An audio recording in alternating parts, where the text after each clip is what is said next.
Jun thachan ve kan lo chung kai le ta voin hi jun som panga kum sang ni som ni le pali ania Rainbow Mizo Channel clear tu le ngai thatu jong jong te in java in chibai le thau ule Middle East Israel firfiak pol chrang trang te hanin bei mek lain US chipai te chet na hom ve deu ranga The Jerusalem Post chuan voin lama report an pek dan chuan ni kalta vela khan Greek sumdong long pakhat chu tuipuya hakal mek lain Yemena Houthi rebels ten hanlo bei thut maya Greek sumdong long hi ti chetani baka Houthi militant thau ten han bei na mun Red Sea hian ake themtepo hom nual bok ani Red Sea vela hian Houthi rebels te hian sumdong long te nasatakin han ti khailaka tuipui kaltlanga khovel in sumdon tonna kongpoi mo tak mai chu hunrei tak chung ralmong lo takin Houthi rebels te wang hian haum toa hei wang hian US chuan hun hengmachan kalta tang khan Freedom of Navigation Operation chu nein Red Sea hian US indolong lian te handa na arei tong ran khop maya helai huna Freedom of Navigation Operation nei tu US sipai te hian voitam tak chu Houthi rebels te hi hanlo beitoa US sipai te hian chanle wang om lowa beingot ni lovin Red Sea chevela tuipuya sumdong long te chu engram long poni sela Houthi rebels ten hanlo ti boy hian US sipai te chuan chanlet na hanpek baka ven him na hanlo pe photo thinani beipui tha ka inwai chem na chu thlenglo ma sela Houthi rebels sote bungrole Anral thom thren khatta chu ti chiat alo ni nual to bok ani ti chuan Greece ram sumdong long lian tak mai chu Red Sea Houthi rebels ten han beile ta ka wang hian US Central Command in report an pek danin Red Sea US sipai ta chu a chan let na peturin han cha chuak veta Yemena Houthi selpol ho ten tuipuya sumdong long kalvel han lo hriat thaina radar system ta chu tarkat masabera nain US military te chu an thok chuaka Yemen ram chunga hian heng an radar system zinga pasari lai mai chu an banwai dar sak ani ti chuan US sipai te hian hei hi dutok mai lowin tuipuya sumdong long te ron bei tura drone ron tir chona tana an man thin mun chu tarketa han nei zuile ta drone pakhat chu ti chet vek kania heba ka hian Houthi so drone thren khat dang te po ti chet tel nual ani boka ti chuan tuipuya lom taka han ron chat tir thin remote control manga long han control thin pakhat chu ti chiat ani bok ani US Central Command chuan khovel in sumdon tonna tuipui kong poimo tak mai chu Houthi rebels so te hian lom takin han siama chuwang chuan commercial ship angchi jongjong pon harsat nan toka tam tak chu he kongjo hian han kalngam lo wangin thilman chu nasatakin hasan pha boka hei wang hian he operation a hian kantin zone berle kanmen target chu tuipuya sumdong long te an kalani ti hriat theina tana an man trangkai takmai radar system te anni tin han pongjar bok US Central Command hian Houthi rebels te hian US poi lian tak an khoitoa masa US chuan athung rul na aphu tok chanlet na hi kanla pelo mai chau ania US sipai te patrolling na ya Red Sea vela hankal kwal po Houthi rebels so te hian han lo beitoa chetna lian tham tak tonglo mai la hei hi US laka challenge lian tak ania US hi an chawani chuan Yemena Houthi rebels laka hian operation puiting chu kalpui lo thailo hun a thleng thuai mai theini antibok US sipai te an cha chho chan ber Houthi rebels so ten Greek long han lo beina hian Reuters news agency chuan report an pek danin Iran in a thop Houthi rebels so te hian Yemen ram chunga tangin missile mangin helong hi han lo baya long malam pang hi nasatakin ti chetani antia helongin chiat na hato dan kimchang takero chu puanjarani lowani antia Mase India media The Economic Times chuan report an pek danin Greek long hian Red Sea ตุยปุยเจ้าตักไม่จูทุยตักอารอนปัลกลังตัวติจวน Gulf of Aden ฮัลลุตันเจียตีนHouthis rebels sau te hian missile mang hian han lo kap ta ni han tia Gulf of Aden a Yemen longchol mun Yemen po ta tanga tuipui mela te a mel somnga vel zeta hla hala om lain Houthis rebels sau te hian missile panhi lai main han lo kapa ti chuan Greek long malam pang hi na satakin ti chiatani han tia longa chuang mithren khat te hian nunna anchan ya hriatani han tia Marine Link chuan chiangzo ka report an pek danin Britain embassy chuan thu chua an siama international shipping route ta Greek long a local mek lai hian Houthis rebels ten han lo bei thu ta he longa na thok tu crew member satlia poni lo long khal tu sailor zinga panni chuan nunnan chana hei ba ka hian crew member pakhatin nunna achan pokani hantia tichuan an vai hian nunna chan hi pathum hania Red Sea le ache vela Houthis hoten harsat na hansiam tran tiratanga voin thleng hian sumdong long te han bewanga chiat na athlen len bertrum hania heiwang hian Yemen ram chunga hanin kulna hmuna US sipai ta chuan chanlet na natak an pezuita ni hanti heti lai hian nimin lama report kan ron pek tong khan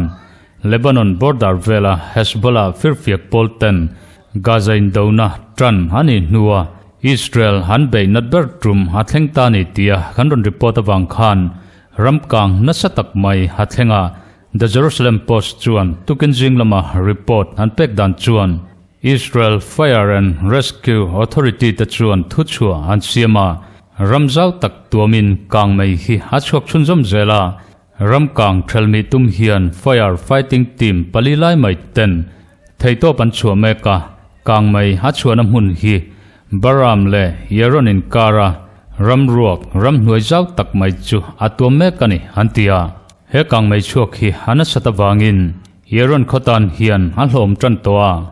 khochunga kang mai hi lut mai thaidin muna ading mekani hantibok Israel official ten azus nena hansoidan chuan he kang mai chuan chan ber hi chu drone wang kha hanilowa Hezbollah firfiak polten rocket tam tak anon ka chua zinga engi mozat chu helai huna hian tlain hapuaka hei hian kang mai hi hasiam tani hanti The Times of Israel chuan kang mai chuak awang hian mikring ten nasatakin tuarlo masala ram hnuai ngodur zau tak mai chu kang mai hian hatuam mek zelawangin Israel ram chunga ramsale nung chat ten antorna satber hun chu atheng tani antibok Arab News 10 report an pek dan chuan Hezbollah hoten rocket manga Israel an ka wanga kang mai chuak hian ramzau tak atuam meka hriat thaijina chuan akhar sang ni zanga vel zeta zau chu akang chetoni anti heti lai hian tukin jing lampanga khan Israeli Defense Force tale Hamas firfiak polte in beiton na lom tak mai fierce fighting chu Rafah khopui chunga hatheng meka Rafah city western area lampanga bompuak thomle silai puak ri chu engtiklai point hriat tur haum deuh ranga Israel ralthuam om khau pui mai heavy artillery chikrang ten central Rafah le eastern Rafah vela te anlu chilmek boka tichon haiba ka hian Rafah khopui chung hi Israel attack helicopter ten anlu chil boka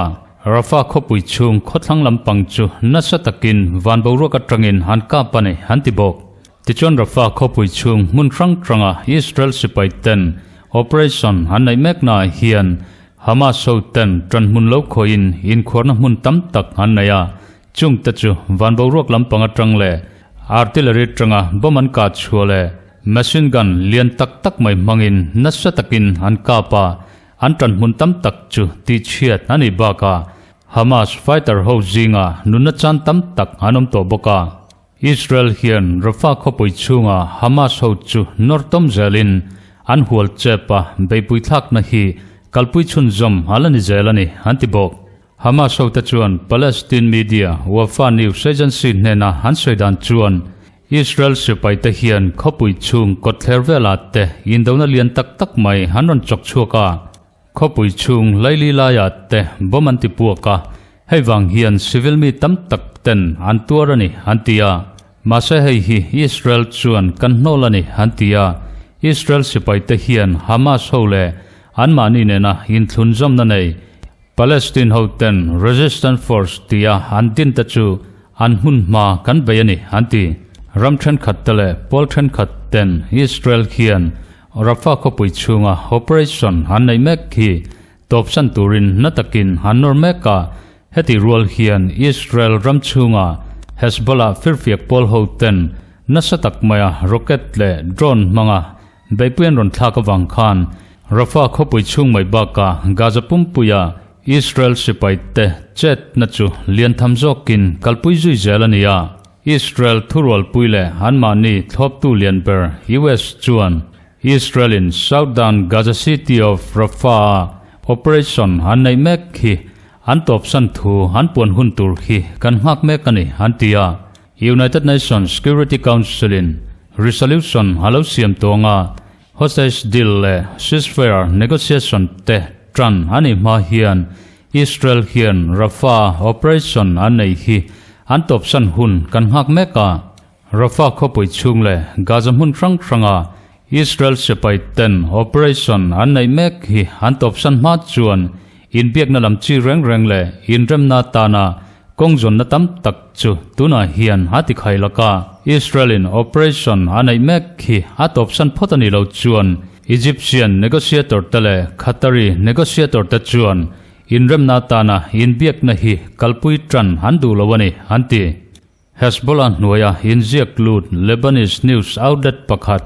alak bar chuan tukin zinga report an pek dan chuan US President Joe Biden kai khroina noya US sin in rem na ta na rodna chikrang asiam te hian in dona top len na tur lam kong a hoi don ani chuan in biak na tran tur hian Hamas lam chu hanin peitoa masa Israel hian operation hi anei wartul tula Rafah khopui chunga phai chuan khopui lun laya te in ka ton na atheng deuh rang maya hei wang hian in biak na hi kalpui hlei thei ani ri lawani antibok heti lai hian IDF Chief of Staff Lieutenant General Harji Halevi chuan in dona chungchang hi voitam tak kan soitoa Israel hian kan main goal ber kan thil tumber chu Hamas hote noidar veka thiasom vekle Israel mi Hamas hoten han khren zongjong te an zawain him taka chhozalan vek hi ania chung kan thil tum te ti hlotlin ani ma chuan in dona top san len na tulam kong hi Israel chuan azo don lawani ati The Jerusalem Post chuan hemi chungchanga report an pek dan chuan US President Joe Biden chuan Israel sepaitan Gaza hun krang le habik takin southern Gaza city of Rafah te operation hi warzoka han kalpui chunjom zel wangin Hamas te chuan in biak na kalpui tran hi andu lawani ti asoi lang bokani anti Hezbollah affiliated news outlet alakbar chuan Israel hian anthil tumlian bernia han soi jinga hian mitang te chhozalan hi han soi telfo thina mase chu an main objective chu anilawa Israel hian andu berle anthil tumber jok chu thil pakhat chia awma chu Hamas hote ti chiat vek hi ani zoka mase he anthil tum hi anthak theng lawani chuan an bei sei dang thil zongjong hi engma atheng don lawin a hriata Philadelphia corridor le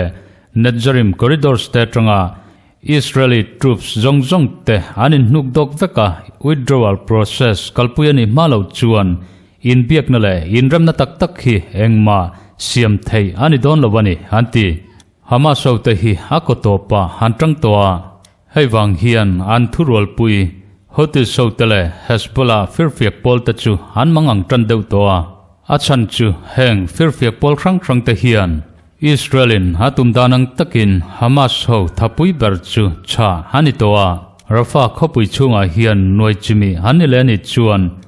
Hamas ho tan hian Gaza din chuale chu thilhar satak hani to dona te chuan Israel hian Hamas ho tenena hanin do chunga antana har satna siam tu lian berber te Hezbollah le Houthis rebels ho telaka hian Hamas ho te hantlom nuwa beipui thak na chu achun zom zelawang ti hi soi thei anilawa Middle East an thurol pui helpol chi rang te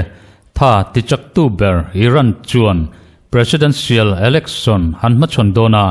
heta hian an du lo jok thlan tlin haloni hlau chuan Iran hian an laka haril ruput dan chu nasatakin athak danglam nge han ring boka heiwang hian Yemena Houthis rebels te Syrian civil war rap thak takmai chokchok tu Syria ram chunga Hezbollah branch tele Lebanon bordara Hezbollah Houthi hian chu han hlawani tin The Wall Street Journal chuan han report bok ani hemi zulzui deuh chia hian US po hian lau thon han nei ve thoni in hriata The Times of Israel chuan voin chun darsom panni harik madeu khat khan Hezbollah firfiak polten Lebanon border atanga rocket tam takle drone manga Israel han bayawang khan Israel hian Lebanon border vela mainilo Lebanon ramchung rilzoka Hezbollah firfiak polte in khorna mun pui tak chu an baizui mai hi han hlau thongani ti US official ta chuan an puangzara chu chuan in dona hlom tak akai chuak nge in harinom bokani hantia hemi chungchanga hian CBS News chuan report an pek danin Hamas hotanena Israel in dona hakalmek lain Hezbollah nena hanin beina hi nasatakin tun naya apung chomeka chuwang chuan halelam lelam te hian ramchung mun laili jok anin be saktonang ti hi alhom vevea Hezbollah hote hi chutianga hanchazui zelani chuan Israel hian Lebanon ramchung rilzoka Hezbollah te hi luhchilh nge harinoma Massachusetts Lebanese territory hani wangin Lebanon sarkar phalna tello chuan Israel hian abei ngot hi harem to don lova Lebanon sarkar po hian anram chunga Hezbollah hote ronbei hi remanti sakhi arinom lo boka Israel hian hakal tlang puini chuan Washington hian chu thil chu atop thlengin thlop na han pe thein harinom lo boka Hamas solaka nena changma sela Hezbollah ho nena hanin beina ro hi chuan Israel tan hian antum jongjong len chua chu thil thailo tlukani anti ti chuan heng an thil hlo hi athleng cholawang ti soithei ni tamia lo maya The Times of Israel chuan voin chun darsom panhile minute som vela update na nei dan chuan Lebanon lampanga tangin Hezbollah firfiak polten missile hanon kap chok le ta heng missile ta hian hanon target ber chu Israeli military sensitive area Mount Meron air traffic control base chu hania Hezbollah chuan thuchua siamzui ngalin hei hi kanthil tinia Israelin kanlaka air strike naya guided missile tanena minbei na kan chanlet na nia Mount Merona Israel military air traffic control base hian chiat na lian tak kan thlen tirani antibok heti role hian Israeli defense force lam chuan thuchua an siamzui ve ngala Mount Merona Israeli military air traffic control base hian heng missile te wang hian chiat na lian tham thleng engma aom lova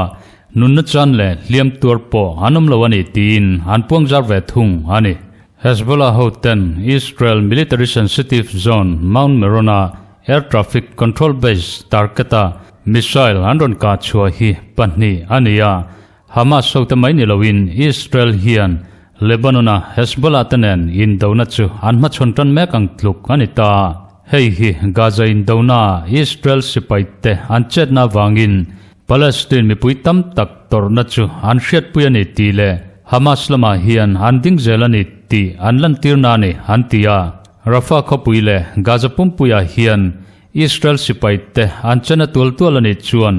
Hezbollah ten bai pui thakna lian jok an kalpui vezel donani ti Hezbollah official ta chuan an soyani antibok ole khati jong kha tuntumatana report kan bot sai thaite nile phot sela